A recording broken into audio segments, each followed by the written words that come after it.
สวัสดีทุกคนคลิปนี้ก็ได้จะมาปลูกต้นดอกมะลิกัน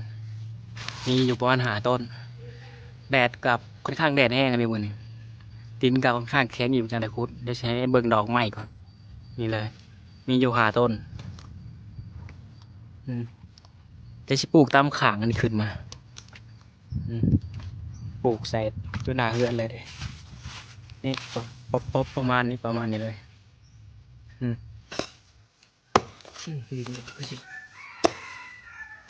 ดินแข็งอยู่นิดนึง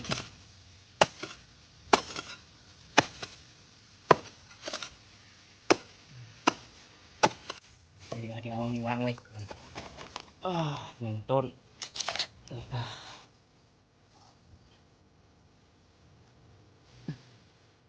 หัวกัดหนังกรอบเปรย์ไปเลยสำกรอคาไปพวกนี้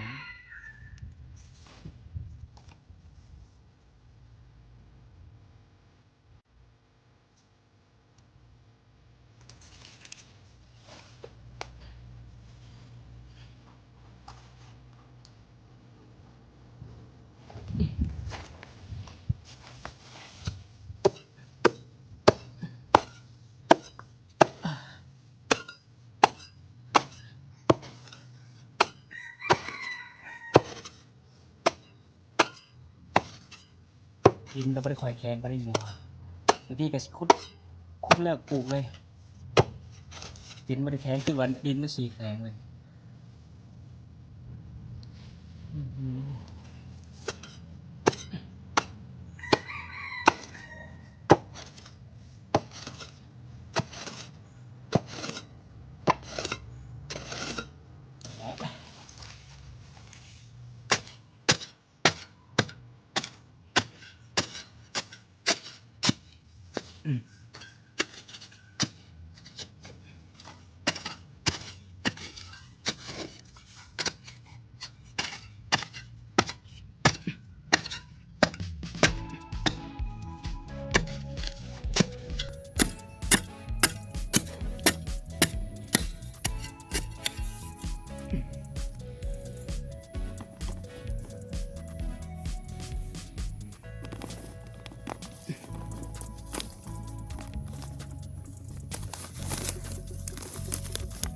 ต้นดอก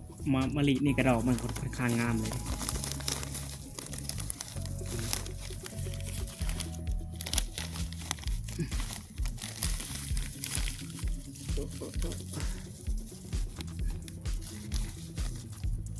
นี่ลงไป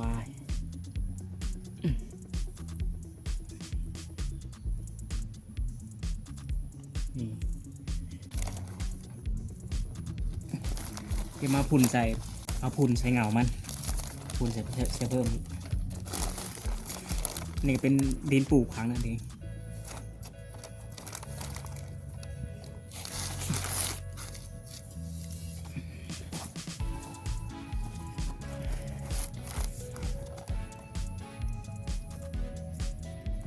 จะคุดลูกนั่นเลยกว่านี้แต่มันจะคุด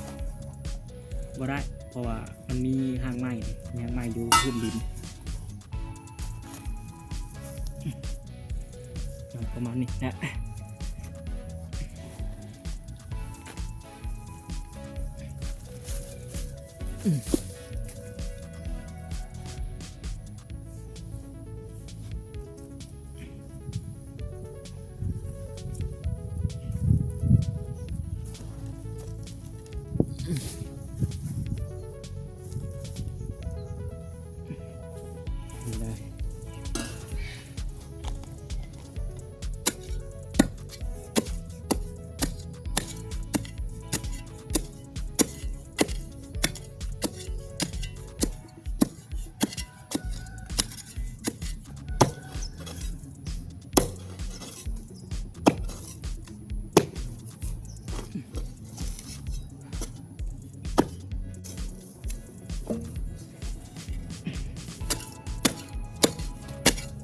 นี่แต่ว่าแดดมันบดแล้วตรงนู้นนี่บังแดด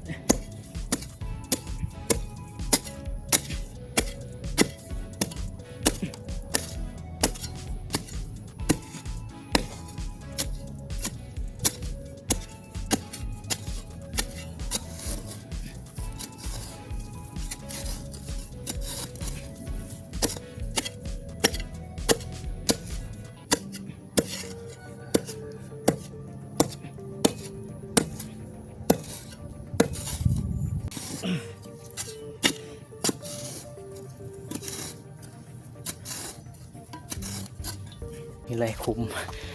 ดินนี่ก็ค่อนข้างแข็งเลยแหละคุมมันก็ไม่ได้คุดคุมใหญ่ไปได้หรอก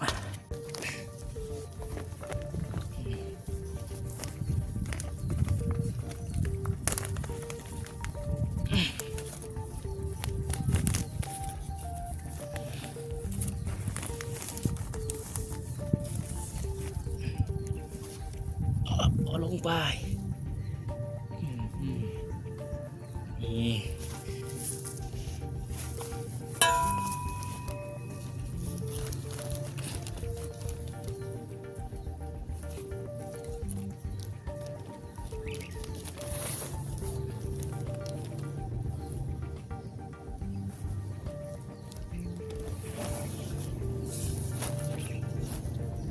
ส่วนดินก็มีอยู่แต่ว่าบันไดไปเอามันมาเสียบนี่แต่ส่วน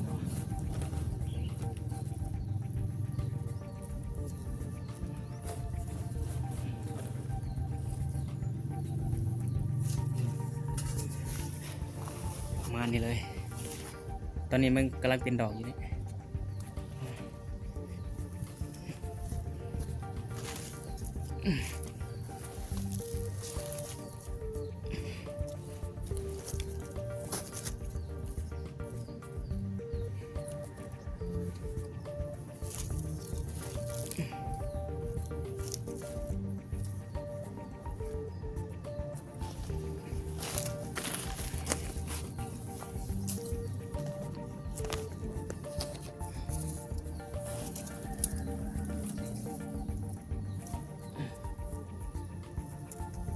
โอเค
วันนี้บอกได้เลยว่าโคตรฮอตเลย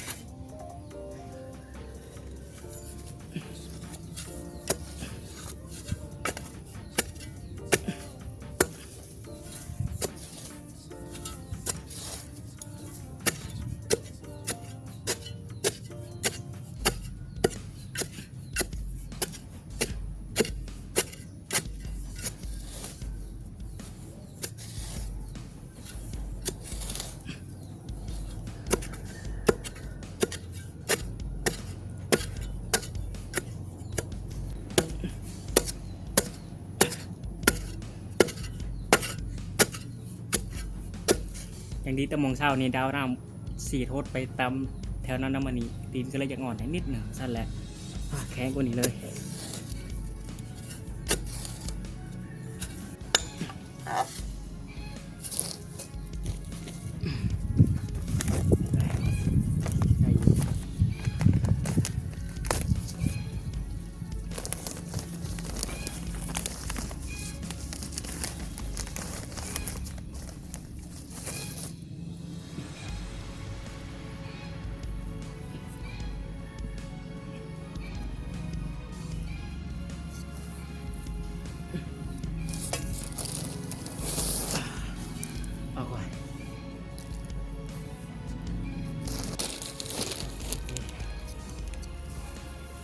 ได้อีก2 ต้น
มันเจอหักหม่วงแล้ว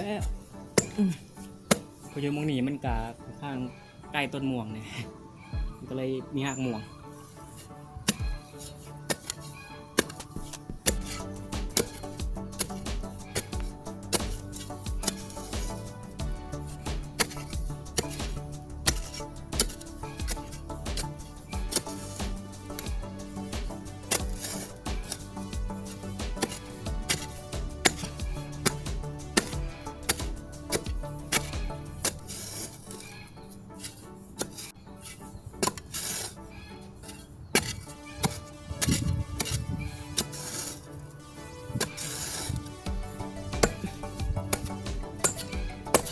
ดอกต้นมะลินี่กะดอกมันก็ค่อนข้างงามอยู่ดอกมัน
มองนี้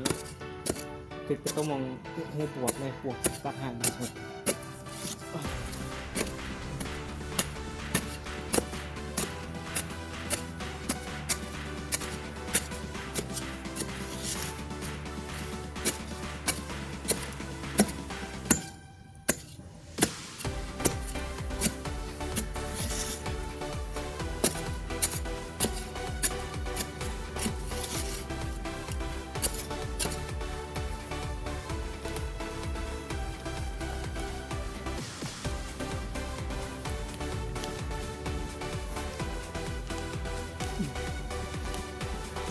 ต้นนี้ก็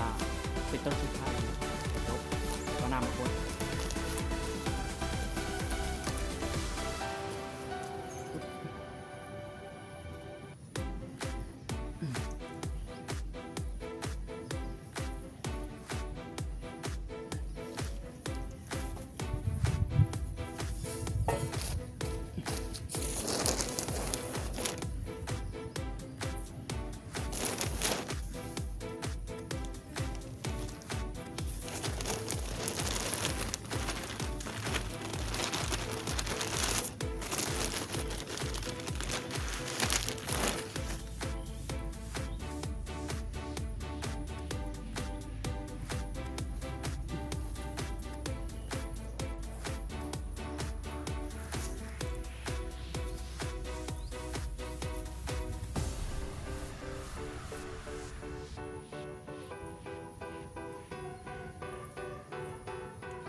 ตอนนี้ปลูกเรียบร้อยตอนนี้เราก็ต้องหักษาธรรมชาติเนี่ยอย่าไปทำลายธรรมชาติเลย